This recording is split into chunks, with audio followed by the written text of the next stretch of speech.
Directly beneath this perfect garden lies a foundation of burnt tents, under which the bodies of 11 children were found in 1914. This is the true price of this view. Its creator, John D. Rockefeller, was called a vampire. His empire, an octopus, strangling the country. He forced his competitors to pay for their own destruction.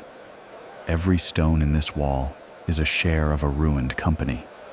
In the next few minutes, I will show you how America's most hated dynasty pulled off the greatest PR operation in history. You will learn how their methods of total control, from creating a personal internet in 1913 to total surveillance, are being used by tech giants right now. But to understand how a tyrant's fortress became a national treasure, you need to know what Rockefeller hid deep beneath these perfect lawns.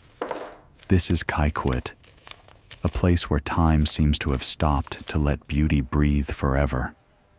Perfect gardens descend in terraces to the Hudson River, like an ancient amphitheater built for the gods. The air rings with a silence broken only by the splashing of fountains and the whispers of tourists, gliding reverently past sculptures by Henry Moore and Alexander Calder. Today, people come here to touch the perfect union of art, nature, and capital, a legacy bequeathed to the nation as a model of taste and generosity. It is a symbol of American philanthropy, a dream of order and harmony, frozen in stone. But it is a lie, an artfully told, expensive, beautiful lie. To see the truth, you must tear away this gilded facade, look beneath the foundation, into the very heart of the darkness that birthed this light. There, in dusty archives, on yellowed newspaper pages, lives a very different Kykuit. Not a temple of art, but a tyrant's fortress. Not a gift to the nation, but a trophy erected on a battlefield. Newspaper cartoons from the early 20th century scream this without mincing words. There is no noble philanthropist in them. There is a giant octopus whose tentacles suffocate factories, banks, entire states. There is a vampire sucking the blood from the American economy. There is a faceless monster with a crown of oil derricks sitting atop a mountain of skulls.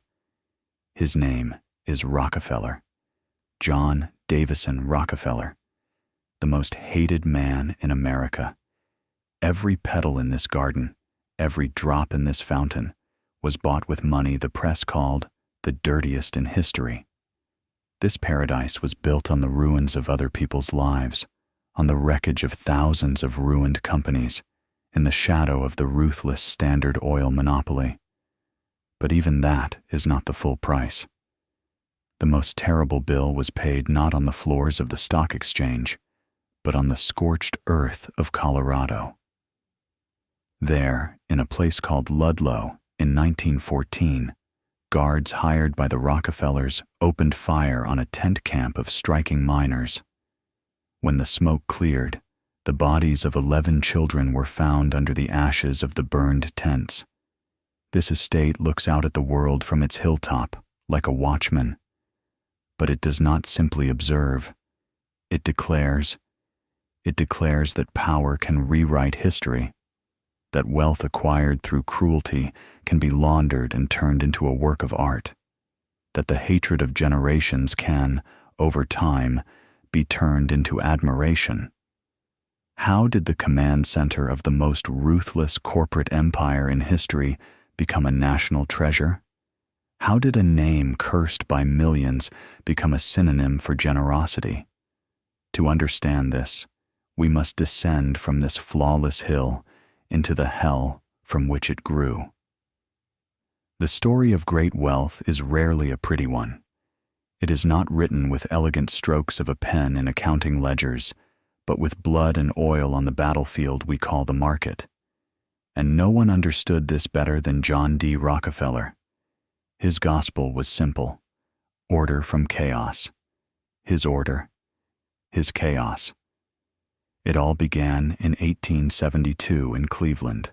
The event that would go down in history as the Cleveland Massacre was not bloody in the literal sense, but it was a war of annihilation.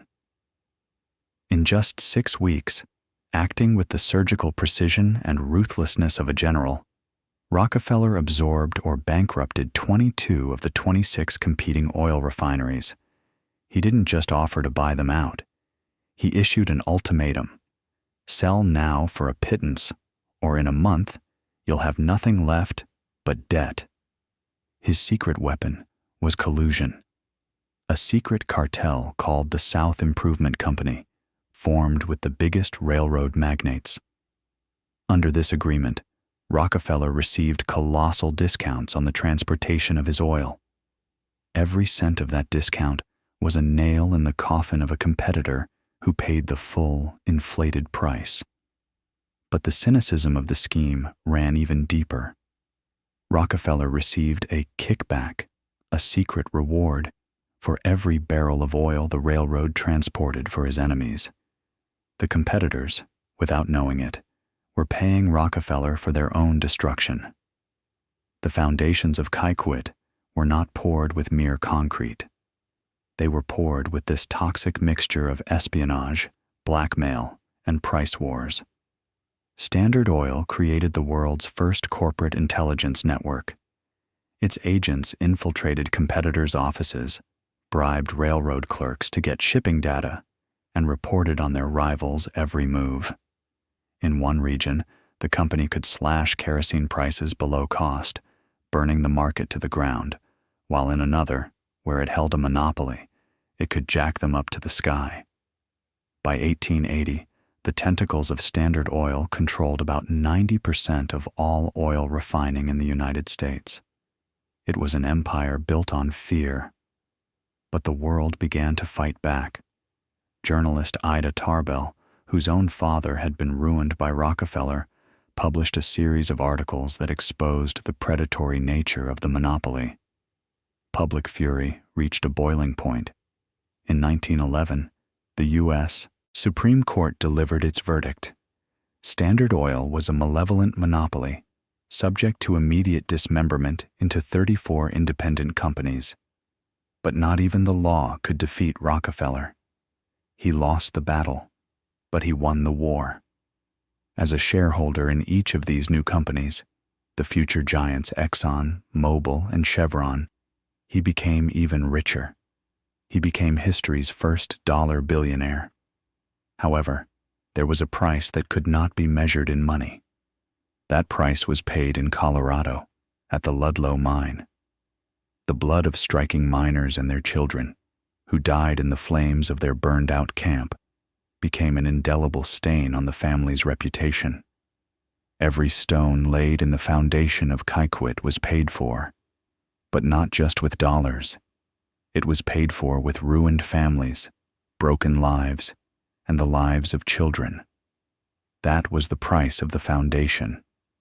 And now, upon this foundation, something had to be built that would make the world forget its origins.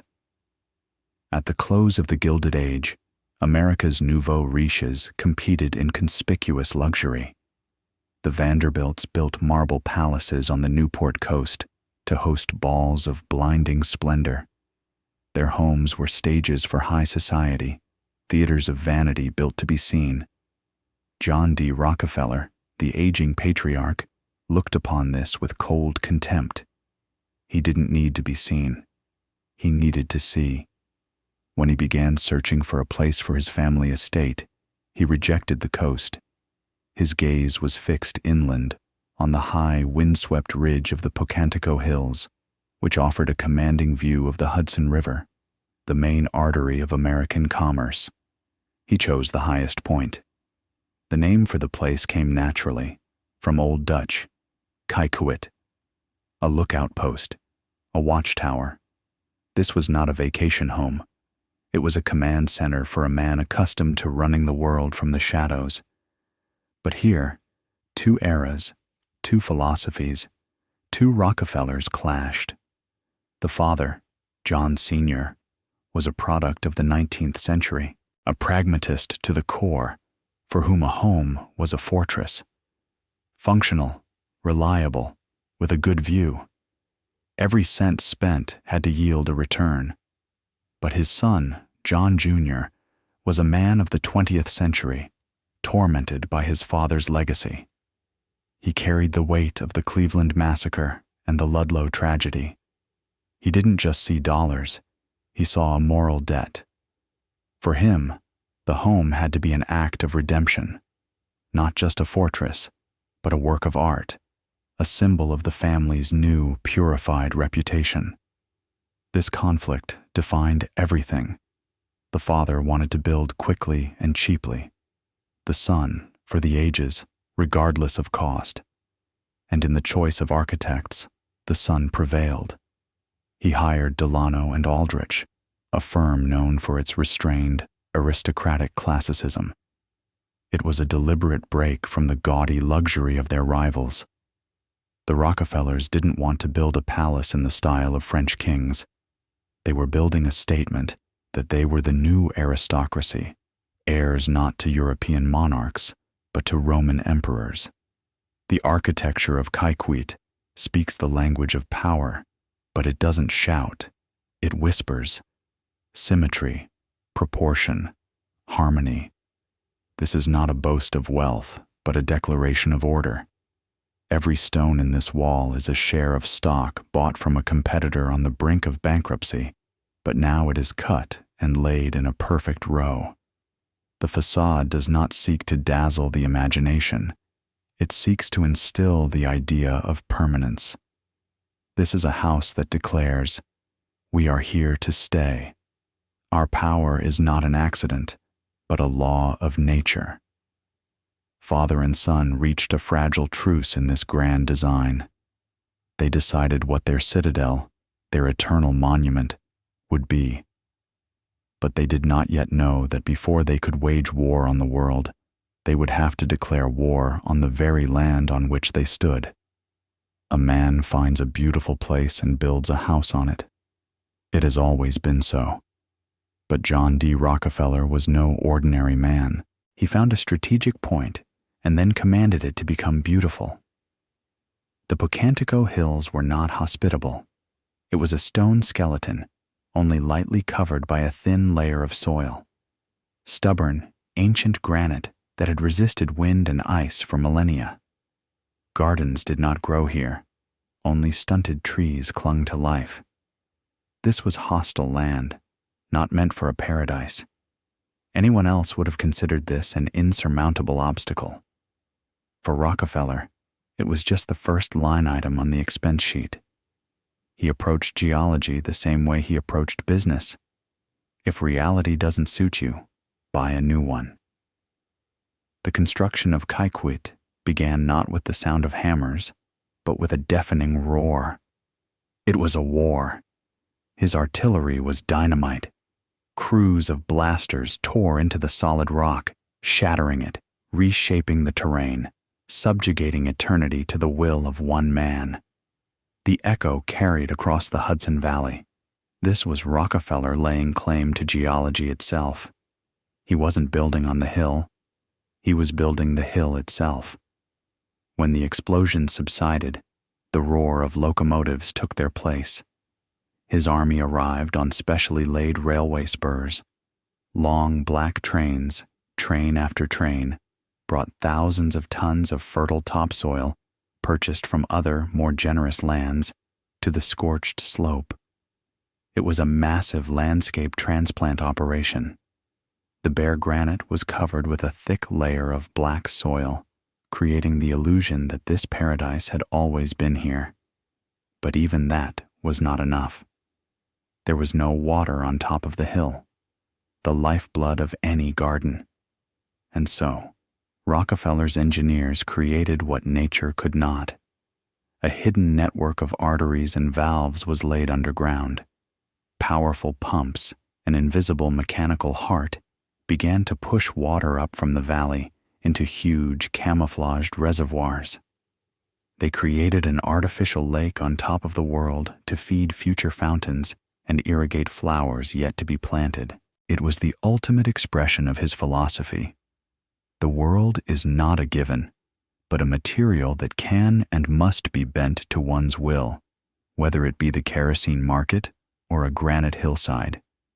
He proved that money could create new land, could make water flow uphill.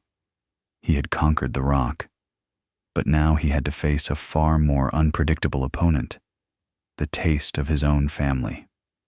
John D. Rockefeller Sr. was a man for whom frugality was not just a habit, it was a religion. He had kept detailed ledgers since his youth, accounting for every single cent he spent.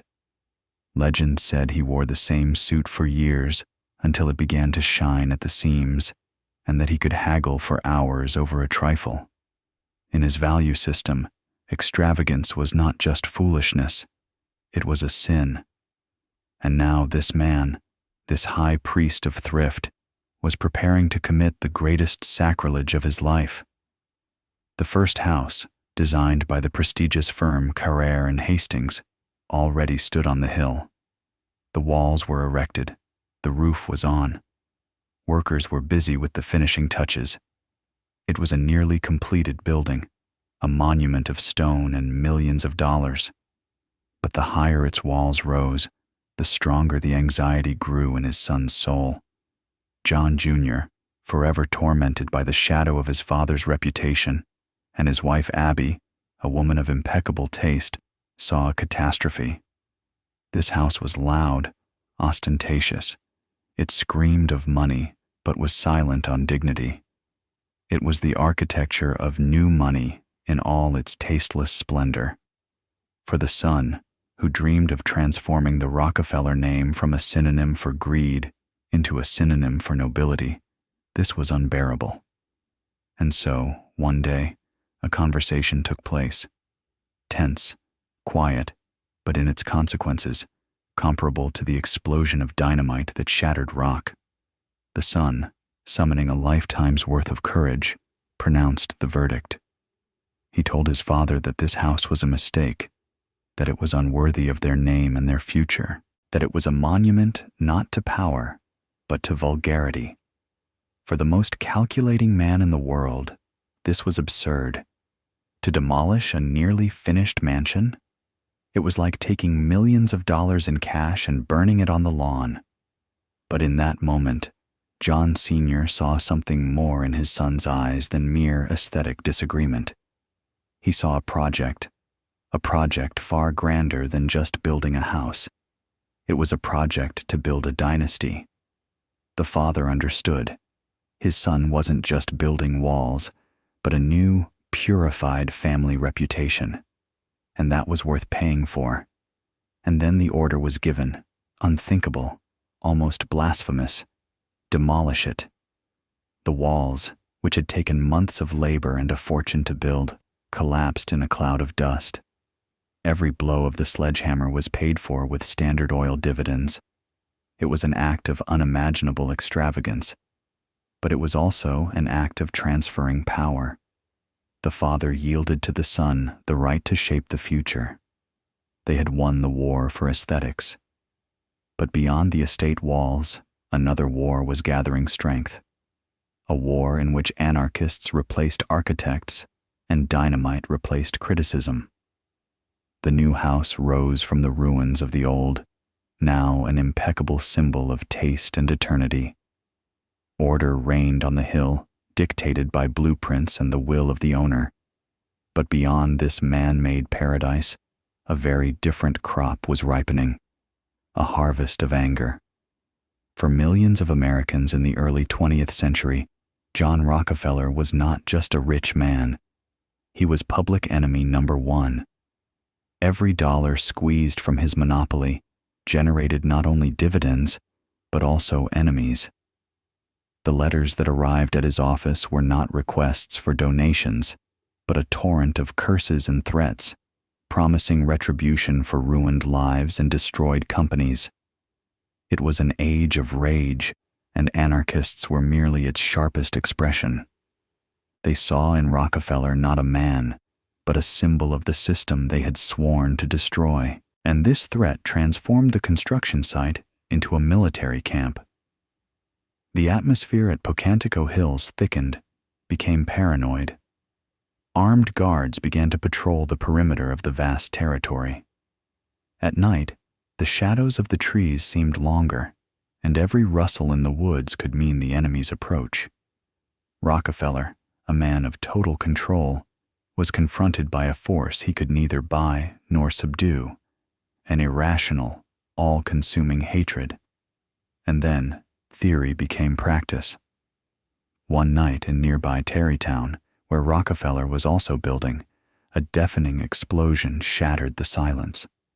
When the police arrived, they found a gruesome scene. Several mangled bodies. They were anarchists. Next to them lay the remains of a powerful dynamite charge. The bomb, intended for Rockefeller, had detonated prematurely, killing those who carried it. This news struck Kykuit like a thunderclap. Paranoia turned into a chilling reality. This was no longer just a house being built, but a citadel under siege. Every column erected for beauty now became cover. Every foundation, a parapet. Security became more important than aesthetics. The world that Rockefeller had so fiercely conquered was now trying to destroy him. And the walls of Kykuit grew higher, not just to protect from the wind, but to protect from hatred. To build a fortress, you need an army. And Rockefeller had one. But it consisted not of soldiers, but of craftsmen. Hundreds of hands that turned blueprints into reality, the chaos of a construction site into the harmony of stone. At the vanguard of this army were the stonemasons, many of whom were Italian immigrants. They brought with them from the old world not just a craft passed down through generations, but the memory of the villas and palazzos their ancestors had built for princes and cardinals.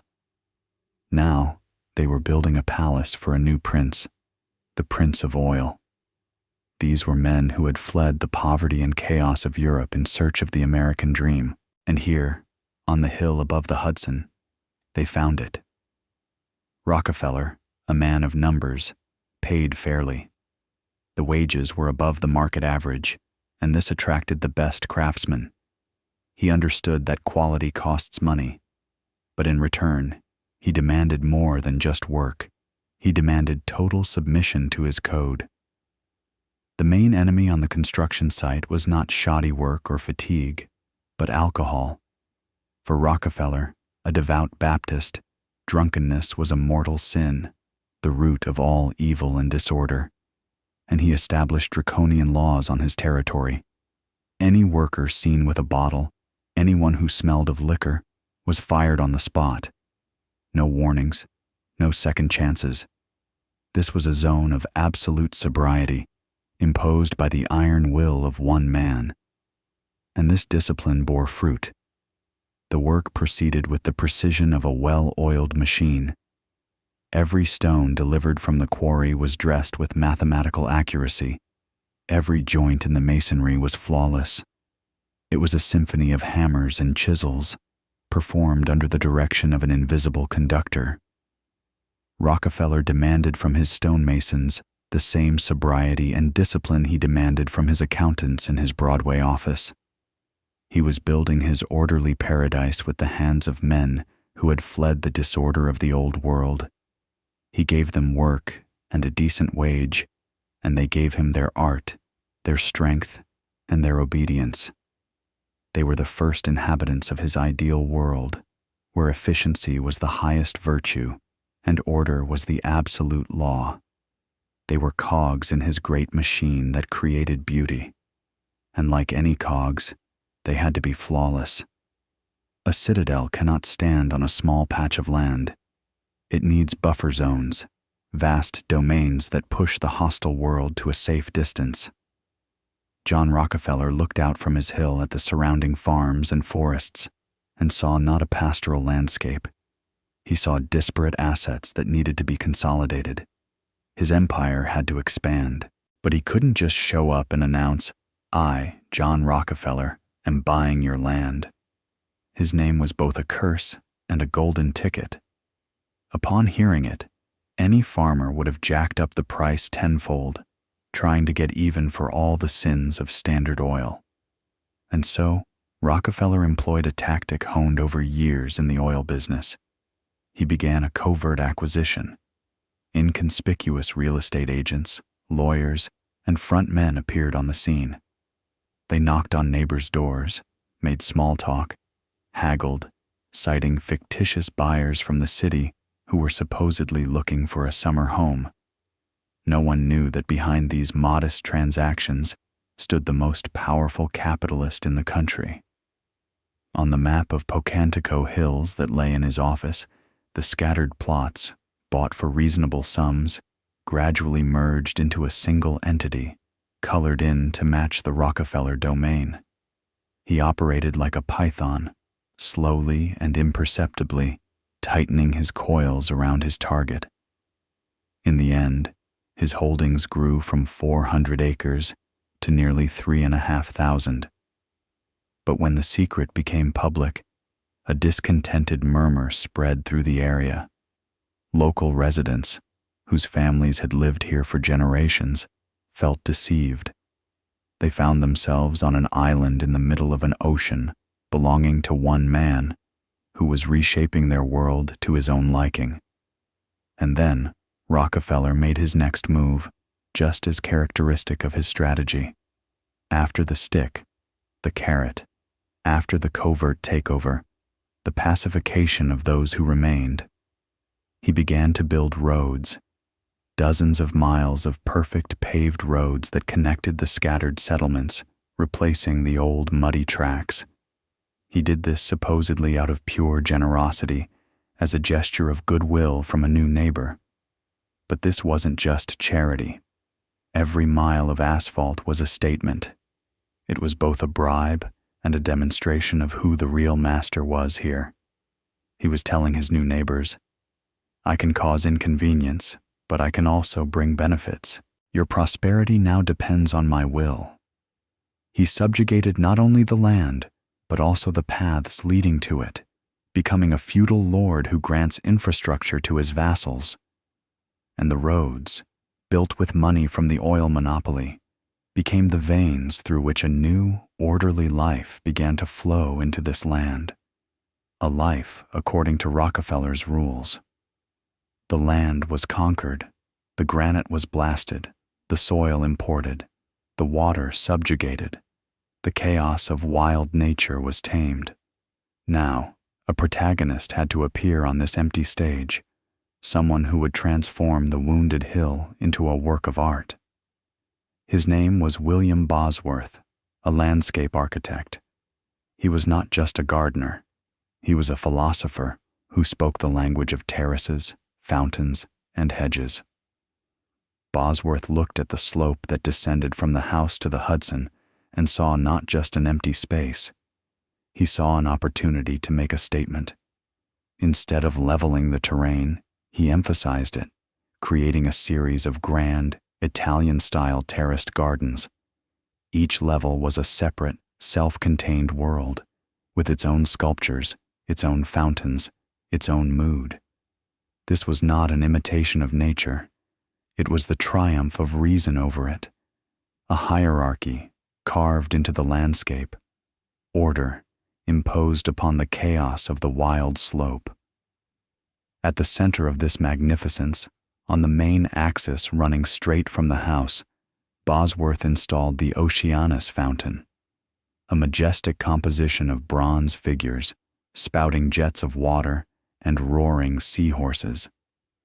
But this was not just a beautiful sculpture. It was a quotation, an exact copy of the famous fountain by Giambologna from the Boboli Gardens in Florence. And this quotation was key. It was a direct, unambiguous message. The Boboli Gardens were created for the Medici, a dynasty of bankers who ruled Florence not from a throne, but from behind the scenes, through the power of their capital and influence. They transformed their money into cultural dominance, sponsoring the greatest artists of the Renaissance. By placing their fountain in their garden, the Rockefellers were telling the world, "We are not just rich upstarts from America. We are their heirs." We are the new Medici. We, too, are transforming the raw power of money into high culture. We are not just wealthy, we are the center of civilization. Every tree planted in a straight line, every perfectly trimmed hedge, every jet of water soaring to a predetermined height, all of it was part of the same manifesto. The Rockefellers created beauty not out of a love for it, but out of a love for control. Their gardens were the final link in the chain of their monopoly. First, they established order in the oil market, then in their corporation, and now they were imposing it upon nature. This was beauty as the ultimate form of power. Order, born from chaos. Order, bought for a very large sum of money. On the surface, Kykuit was a world of serene harmony. Guests strolled across flawless lawns, dinners were served precisely on time, fires always burned in the hearths, and the rooms were perfectly clean. It seemed as if this world functioned on its own, obeying invisible laws of elegance. But this was merely an illusion, a meticulously directed performance. And like in any good theater, all the hardest work happened behind the scenes. In this case, underground. One step down an inconspicuous staircase, and the perfect world vanished. Here, in the echoing twilight, lay another empire, an empire of service tunnels. Miles of concrete corridors pierced the hill like the root system of a giant tree. This was the estate's hidden circulatory system. Through these arteries, the staff moved silently. Cooks, maids, technicians, gardeners. They were the invisible army that sustained life on the surface, but were never meant to intersect with it. The lives of the family and their high-profile guests were not to touch the crude reality that made them possible. This was the core principle upon which both Kykuit and the entire Standard Oil Company were built. The visible product must be flawless. The mechanism of its creation, hidden from view. But the tunnels were only part of this hidden world. Kykuit was a marvel of engineering, a miniature nerve center. One of the first private automatic telephone exchanges in the United States was installed here. A complex switchboard connected 75 buildings scattered across the estate. From his office, Rockefeller could instantly contact any of his children's homes, the greenhouse, the garage, or the security post. It was his own secure network, his personal internet of copper and wires, guaranteeing complete control and the instant transmission of orders. The perfect world on the surface was only possible thanks to this vast, hidden mechanism underground. This was a metaphor for the entire Rockefeller empire. In plain sight, a clean, efficient product, the kerosene that lit America's homes.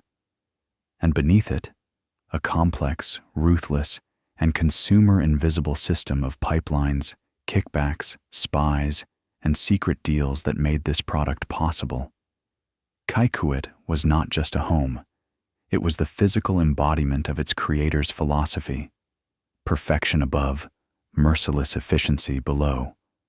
And then, finally, it was finished. The roar of explosions and the rumble of steam engines gave way to the rustle of leaves and the murmur of fountains. The construction dust settled, transforming into perfect lawns. Chaos yielded to absolute order. 10 years of war with geology, public opinion, and family disputes were over. Inside the house, at its very heart, reigned a stark, almost republican luxury.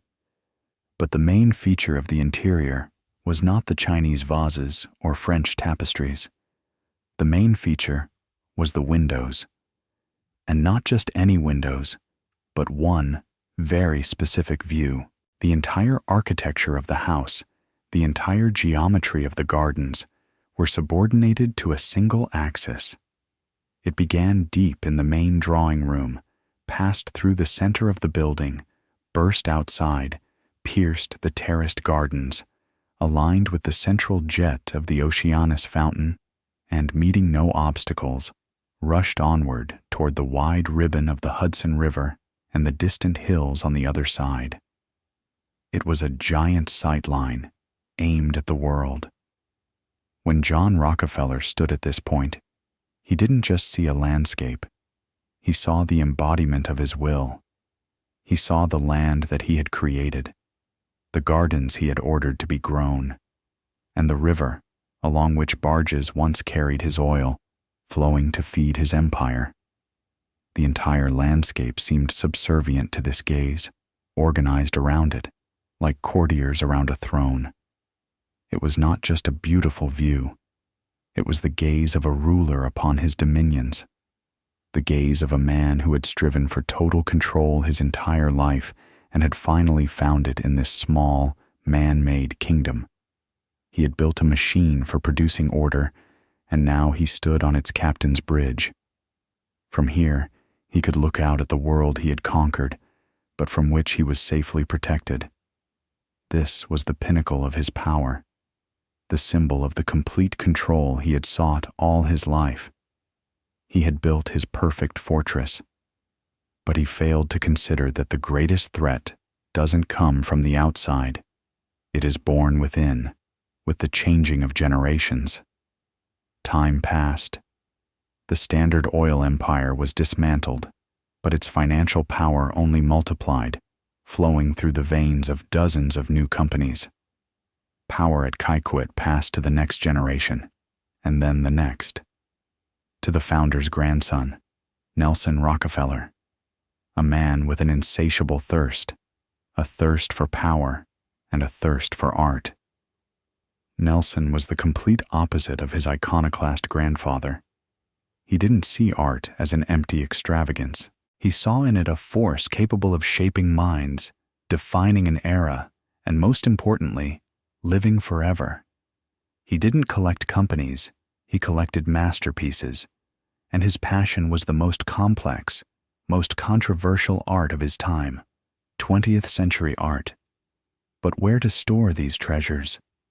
The walls of his grandfather's house, with their classical proportions, were too confining for the riot of Picasso, the mysticism of Chagall, the irony of Warhol.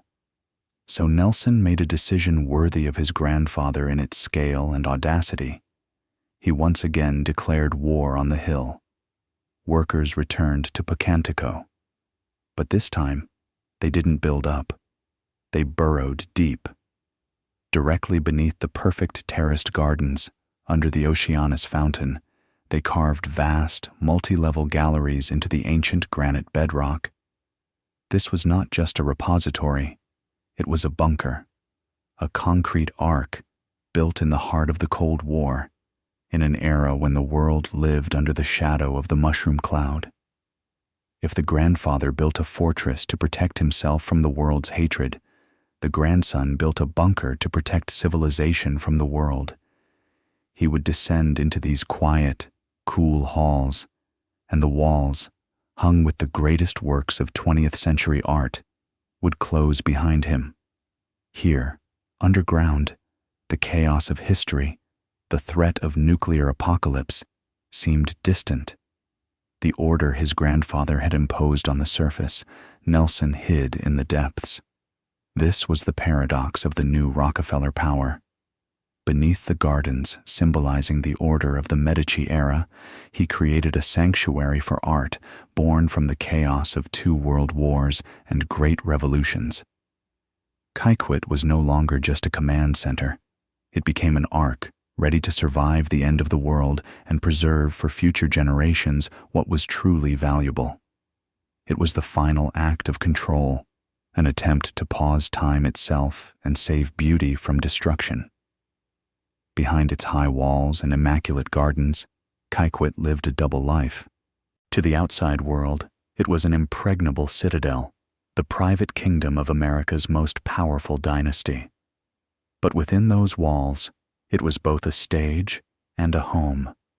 It was a shadow White House. In its living rooms and dining halls, History was made that never appeared in the newspapers. U.S. presidents, from Theodore Roosevelt to Ronald Reagan, came here for informal meetings, far from the prying eyes of the press. Queen Elizabeth II had tea here. Nelson Mandela and Mikhail Gorbachev held negotiations that changed the map of the world. Kykuit was a place where power felt at home, where decisions were made in silence, their echoes later reverberating across the planet. The walls of this house saw more world history than many government buildings. But these same walls also witnessed a completely different life. Quiet, measured, almost middle class. They saw the entire enormous family gather by the fireplace at Christmas, as John Jr., following his father's tradition, handed out a dime to each grandchild, a 10-cent coin, reminding them of the value of every cent, even when you have billions of them. They remember how, in 1961, the idyll was shattered by terrible news from New Guinea. It was in this very house that Nelson Rockefeller learned his son Michael had disappeared, presumably eaten by cannibals. In an instant, all the glamour of global influence faded in the face of a personal, devastating tragedy. This place was filled with contrasts. In one wing, Nelson Rockefeller might be discussing the fate of the world with Henry Kissinger, while in another, his brother David, head of one of the largest banks on the planet, could spend hours examining his collection of beetles, one of the greatest in the world, with over 150,000 specimens. In one hall, the music of a massive organ, its pipes hidden in the walls, would sound, while in another, there was the quiet whisper of stock market reports, read daily to the patriarch by his secretary. Kykuit was both a stage for world politics and a golden cage for a dynasty, a place of power and a place of sorrow. It was proof that even behind the highest walls, you cannot hide from history, from tragedy, from life itself. It was a fortress built for protection from the world, but the world still found its way inside, with every guest, with every telegram, with every heartbeat. Nelson Rockefeller lived his life trying to live up to the scale of his family. He was the governor of New York, vice president of the United States, a collector, a builder. He, like his ancestors, believed in the power of will to change reality. But in his final years, walking through the impeccable gardens of Kykuit, he faced an enemy that no Rockefeller could defeat: the relentless march of time. He looked at this grand estate, at the 40 rooms of the main house, the 75 buildings scattered across thousands of acres, the army of gardeners and guards, the priceless art collection, and understood a simple yet terrifying truth. This world, which 3 generations of his family had built to be eternal, was doomed. In a new era, with its new taxes and new way of life, maintaining such a giant was not just impractical, it was pointless. None of his children could or would want to bear this burden. Kykuit risked turning from a symbol of power into a gigantic, ruinous anachronism. And so Nelson, a man who had spent his entire life acquiring, multiplying, and possessing, made the most radical and powerful decision in Kykuit's history. He decided to give it up. This was not an act of weakness. It was the final, brilliant move in the family's long game of managing its reputation. Nelson Rockefeller understood something that many holders of great fortunes do not. To preserve a legacy, you must give it away. To keep your home from falling into ruin, it must become a museum. Somewhere, in the silence of an office, a document was signed that changed everything. The main house, the gardens, the art collection, all of it was to pass not to his heirs after his death, but to the nation, in the care of the National Trust for Historic Preservation. It was the last great deal. The family was giving away its most valuable material asset, but in return, it acquired something far more important: immortality. They were forever cementing their status, not merely as rich men, but as guardians of culture. The final touch in the transformation of robber barons into noble aristocrats of the spirit. When Nelson Rockefeller's heart stopped in 1979, it was not the end of Kykuit's story. It was its new beginning. The fortress had to open its gates, and only then could it remain impregnable to time. And so here we are again, on the hill above the Hudson, in the rays of the setting sun. The tourists are leaving, their whispers fading. Kykuit is left alone with eternity. We have returned to the same point where we began, but now we see everything differently. We look upon this world with different eyes. We see not just beautiful gardens. We see blasted rock, thousands of tons of imported soil, and a complex hydraulic system, a triumph of will over geology. We look not just at an elegant house, we see a statement of power, built on the ruins of another, demolished for its tastelessness. We admire not just a collection of sculptures, we see an ark, created to survive a nuclear winter. Every stone here has ceased to be just a stone. It has become a witness. Kykuit survived. It survived because its creators, from grandfather to grandson, possessed a rare gift. They knew how to look centuries ahead. They acted not as temporary stewards, but as founders of a dynasty, for whom reputation is an asset requiring long-term investment. They understood that the best defense is not high walls, but a flawless myth. And they created it. Step by step, generation by generation, they pulled off the greatest alchemical operation in the history of American capital. They took the lead of their reputation, the ruthless monopoly, the Cleveland Massacre, the blood of Ludlow, and turned it into gold. The gold of pure philanthropy, high culture, and public service. Kykuit became the primary instrument in this transformation. The fortress became a museum. The symbol of hatred became a symbol of nobility. The name Kykuit, lookout post, proved to be prophetic. Today, from this hill, we, the viewers, watch the story of the Rockefellers, deciphering the messages encrypted in stone and landscape. But there is another, unseen side. Their legacy, through the giant foundations born and managed from within these walls, continues to watch and shape our world. They are still at their post, eternal, unshakable, and still looking down on us. Kykuit is not just a house, but the greatest alchemical vessel, in which the raw power of money was smelted into a flawless myth of order and service. The fortress, built to protect them from the world's hatred, became the primary weapon in conquering its admiration. But can beauty, no matter how perfect, atone for the price of its creation? Or is it merely the highest, most seductive form of power, making us forget on whose bones it was built? This dilemma has no simple answer, and that's precisely why your perspective is so important. Share your thoughts in the comments. Subscribe to the channel to seek answers to complex questions together. And of course, your support in the form of a like is the best thanks for our work.